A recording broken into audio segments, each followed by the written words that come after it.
മൂന്ന് വ്യക്തികൾ എന്ന് പറയുമ്പോൾ ദൈവത്തിന്റെ ആത്മാവിനെ ആർക്കും നശിപ്പിക്കാൻ പറ്റത്തില്ല. അവർ മൂന്ന് വ്യക്തികളായിട്ട് തന്നെ സെപ്പറേറ്റ് ആയിട്ട് നിലകൊള്ളുമ്പോൾ അവർക്ക് ഒരുമിച്ച് വേണമെങ്കിലും അവർക്ക് എങ്ങനെ കമ്മ്യൂണിക്കേറ്റ് ചെയ്യുന്നു, അല്ലെങ്കിൽ ഈ അവനിലല്ലോ നാം ചലിക്കുകയും ചെയ്യുന്നതെന്ന് പറയുമ്പോൾ, ചലിക്കുകയും ചെയ്യുന്നതെന്ന് പറയുമ്പോഴത്തേക്കും ആ ദൈവത്തിന്റെ ആത്മാവ് പൂർണ്ണ എല്ലായിടത്തും ഉള്ള ആത്മാവിനെ എങ്ങനെയാണോ അവർ സംയോജിച്ചിരിക്കുന്നതെന്ന് പറയാൻ പറ്റത്തില്ല.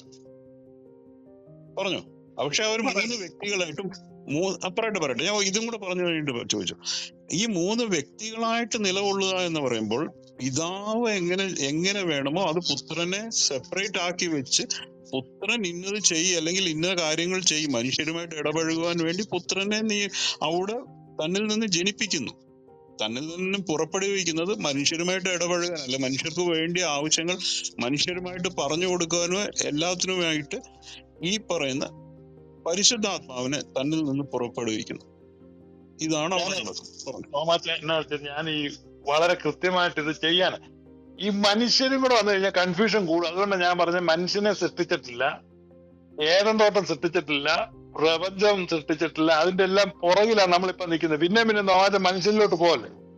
ഈ പിതാവും പുത്രനും പരിശുദ്ധാത്മാവും എന്ന മൂന്ന് വ്യക്തികൾ നിത്യമായിട്ടാണ് നിലനിൽക്കുന്നതെങ്കിൽ നമ്മൾ ഏത് പോയിന്റ് ചെന്ന് നോക്കിയാൽ ആ മൂന്ന് വ്യക്തികളെ കാണുന്നത്. പക്ഷെ തോമാറ്റം പറയുന്നത് മൂന്നിൽ ഒന്നായിട്ടിരിക്കുന്ന ഒരു പോയിന്റ് ഉണ്ടെന്ന് പറയുമ്പം അവ നിത്യമായിട്ട് നിലനിൽക്കുന്നു എന്നുള്ളത് പോയില്ലേ?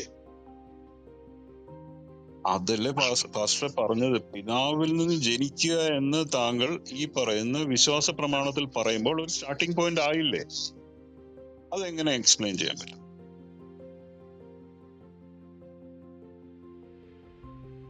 സ്റ്റാർട്ടിംഗ് പോയിന്റ് ഇല്ലെന്നാണ് വിശ്വാസ പ്രമാണത്തിൽ പറയുന്നത്. പിതാവിൽ ജനിക്കുക എന്ന് പറയുമ്പോൾ എന്താ സ്റ്റാർട്ടിംഗ് പോയിന്റ് ആയില്ലേ? സകല കാലങ്ങൾക്ക് മുമ്പേ അല്ലേ? ടൈം ഇല്ലല്ലോ അവിടെ. ടൈം ഉണ്ടോ ഇല്ലയോ എന്നുള്ളതല്ല, കാലങ്ങൾക്ക് മുമ്പ്. ഇല്ല പറയട്ടെ. ടൈം ഉണ്ടോ ഇല്ലയോ എന്നുള്ളത് ഇവിടുത്തെ സൂര്യന്റെ ചലനോ അല്ലെങ്കിൽ ദിനരാത്രങ്ങൾ ഉണ്ടെന്നുള്ളതല്ല അവിടുത്തെ.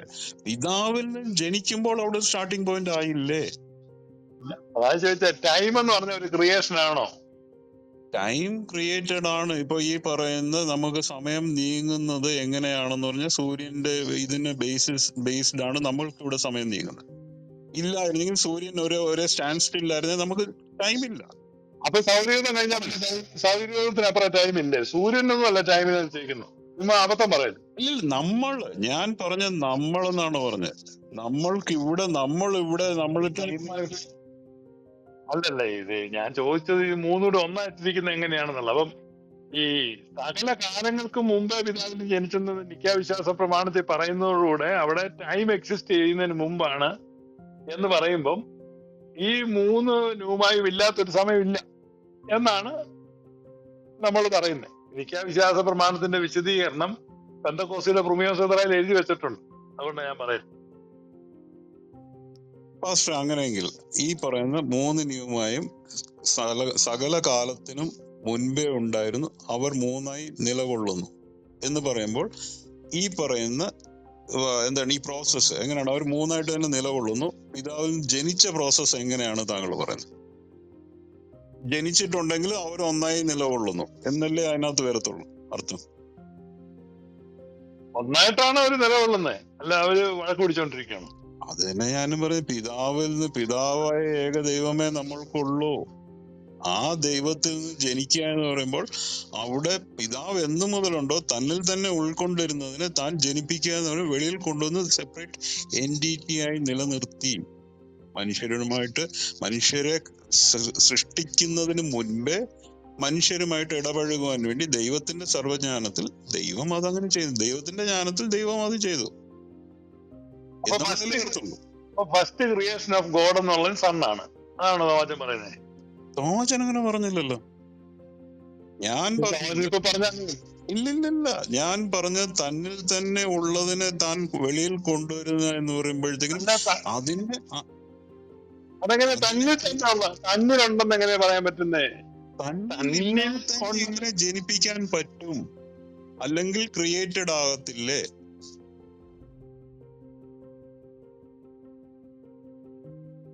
ജനിപ്പിച്ചു എന്നെവിടെയാ പറയുന്നേ?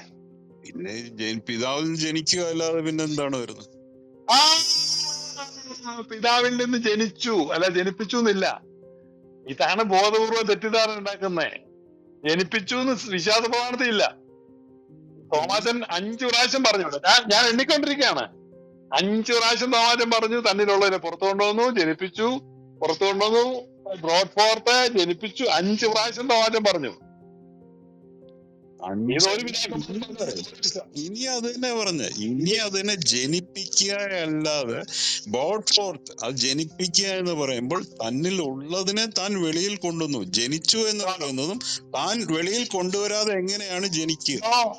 അപ്പൊ പുത്രന് മുമ്പ് പിതാവ് ഒരു ആക്ഷൻ ചെയ്തു. പുത്രന് മുമ്പ് പിതാവ് ഒരു ആക്ഷൻ ചെയ്തു എന്നാണ് തോമാച്ചൻ പറയുന്നത്. അത് ചർച്ച അംഗീകരിക്കുന്ന വിശ്വാസമല്ല. ഇവിടെയാണ് നമ്മൾ പരിശോധിച്ച് വരുന്നത്. പറഞ്ഞു തീർന്ന നമ്മൾ ചർച്ച ഞാൻ ചർച്ച അംഗീകരിക്കുന്ന കാര്യമല്ലല്ലോ ഇവിടെ പറയുന്ന കാര്യം. ഇത്രേ ഉള്ളൂ. ചർച്ച അംഗീകരിക്കാത്ത കാര്യമാണ് തോമാച്ചൻ പറയുന്നത്. പിന്നെ എന്തിനാ ഇടയ്ക്കിടയ്ക്ക് വിശ്വാസ പ്രമാണം ഉദ്ധരിക്കുന്നത്? നിങ്ങൾക്ക് മനസ്സിലാകാൻ ഉദ്ധരിക്കുന്നത് അല്ല. അതെ, ഞങ്ങൾക്ക് വേണ്ടി ഉദ്ധരിച്ചപ്പോൾ ഞാൻ പറഞ്ഞു അതുമായിട്ട് പൊരുത്തപ്പെടുന്നില്ല തോമാച്ച. താങ്കൾ പറയുന്ന സാധനം ഇതുമായിട്ട് ബന്ധമില്ല. ഏതുമായിട്ട് ബന്ധമില്ലെന്ന്? വിശ്വാസ പ്രമാണമായിട്ട് ബന്ധമില്ല. അപ്പൊ പാസ്റ്റർ പറയുന്നത് ജനിക്കാത്തത്, അല്ലെ ഈ പറയുന്നത് ജനിച്ച പുത്രൻ, പിതാവിൽ നിന്ന് ജനിക്കുന്ന പുത്രൻ കാലങ്ങൾക്ക് അതീതമായിട്ട് ഈ 3 പേരായിട്ട് എങ്ങനെയാണ് താങ്കൾ ആ പ്രോസസ് എങ്ങനെയാണ് ഡിഫൈൻ ചെയ്യുക? അല്ലേ ഞാൻ ചോദിച്ചു തിരിച്ച് എന്നോട് ചോദിക്കുകയാണ് തോമാച്ച. അതാണ് അതിന്റെ മര്യാദ. ഞാൻ പറഞ്ഞല്ലോ, ജനിപ്പിക്കുക എന്ന് പറയുമ്പോ ജനിച്ച ഇപ്പം പുത്രൻ ജനിക്കണമെങ്കിൽ പിതാവ് ജനിപ്പിക്കാതെ എങ്ങനെയാണ് ജനിക്കുന്നത്? അതാണ് പുത്രനെ പറ്റിയുള്ള നിർവചനം. ജനിപ്പിച്ചവനല്ല, ജനിപ്പിച്ചു എന്നുള്ളൊരു വിശ്വാസം ഇല്ല. ജനിച്ചവനും. മനസ്സിലായോ? പാസ്റ്ററെ, മലയാളത്തിൽ നമ്മൾ ജനിക്കുക എന്ന് പറയുന്നത് ടു ബോട്ട് ഫോർത്ത് എന്നാണ് ഉള്ളത്. ഇംഗ്ലീഷിൽ വരുമ്പോഴത്തേക്കും താൻ തന്നിൽ ഉള്ളതിനെ താൻ വെളിയിൽ കൊണ്ടുവന്നു. ഇല്ല എങ്കിൽ 3 ദൈവങ്ങൾ ആയിരുന്നു. അവർ 3 പേരും 3 ദൈവങ്ങളായിരുന്നു എന്ന് പറയണം. ഏക ദൈവത്തിൽ നിഖ്യ വിശ്വാസ പ്രമാണത്തിന് ആദ്യത്തെ ലൈൻ അങ്ങ് വെട്ടിക്കളഞ്ഞ് മായ്ച്ചു കളഞ്ഞത്. ഇത് 3 വ്യക്തികൾ തോമാച്ചനുണ്ട്, അത് ഇറ്റേണൽ ആയിട്ടുണ്ടെന്നൊക്കെ ആദ്യം ഭയങ്കര തള്ളായിരുന്നു. ചോദിച്ചു വന്നു കഴിഞ്ഞപ്പോഴേക്കും ഇപ്പൊ തോമാച്ചന് 3 വ്യക്തികൾ ഇല്ല. അതിനാ തോമാച്ച അങ്ങനെ ആയിപ്പോഴും. തുടങ്ങിയപ്പോ അങ്ങനെ അല്ലല്ലോ. പാസ്റ്ററിനല്ല ഇല്ലാത്തത്, ഞാൻ ജനിപ്പിച്ചു പറയുന്നത്. അല്ല പാസ്റ്റർ ഇപ്പൊ ഏത് ചോദ്യം ചോദിക്കുന്നതാണെങ്കിലും ഇല്ലല്ലോ. അപ്പൊ പുത്രനെ ജനിപ്പിച്ച് ലഡു വിതരണം ഒക്കെ ഉണ്ടായിരുന്നു പിതാവിന്റെ. അപ്പൊ ഞാൻ ചോദിക്കുന്നത്, പിതാവായ ഏക ദൈവത്തിൽ വിശ്വസിക്കുന്ന പാസ്റ്റർ എങ്ങനെയാണ് പുത്രനെ കാണുന്നത്? ഒന്ന് പറഞ്ഞു തന്നാ കൊള്ളാം. ചോദ്യം ഒന്നും കൂടെ റീഫ്രൈസ് ചെയ്യുവാണ്. പിതാവായ ഏക ദൈവമേ ഉള്ളൂ പാസ്റ്ററിന്. പുത്രൻ ദൈവമാകുന്നത് എങ്ങനെ? ജനിപ്പിക്കുകയാണെന്ന് വന്നു കഴിഞ്ഞാൽ അവിടെ പിതാവിൽ നിന്ന് ജനിച്ച പുത്രൻ, അത് പുത്രൻ തന്നെത്താനെ ജനിച്ചു വീഴുമായിരുന്നോ അതോ പിതാവ് ജനിപ്പിക്കുകയായിരുന്നോ? എങ്ങനെയാണ് പാസ്റ്റർ വിശ്വസിക്കുന്നത്? പിതാവായ ഏക ദൈവമേ ഉള്ളൂ എന്നാണ് പാസ്റ്ററിന്റെ വിശ്വാസ പ്രമാണം പറയുന്നത്. അങ്ങനെയെങ്കിൽ എങ്ങനെയാണ് പാസ്റ്റർ യേശു ക്രിസ്തുവിനെ കാണുന്നത്? യേശു ക്രിസ്തു തന്നെത്താനെ ജനിച്ചു വന്നതാണോ ഇനി അതോ ജനിപ്പിച്ചതാണോ? എങ്ങനെയാണ് താങ്കൾ കാണുന്നത്? പിതാവിൽ നിന്ന് ജനിച്ചവനാണ് പുത്രൻ. ഈ ജനിച്ചു വീഴുക എന്നൊക്കെ ഉദ്ദേശിക്കുന്നത് ഒരു ശിശു വീണ പോലെയൊക്കെയാണ് തോമാച്ചൻ ചിന്തിക്കുന്നത്. അങ്ങനെയല്ല. പിതാവിൽ നിന്ന് ജനിച്ചവനാണ്. പിതാവിന്റെ ഏതെങ്കിലും ഒരു വേടോ ഡീഡോ ഉണ്ടാകുന്നതിന് മുമ്പ് പുത്രനുണ്ട്.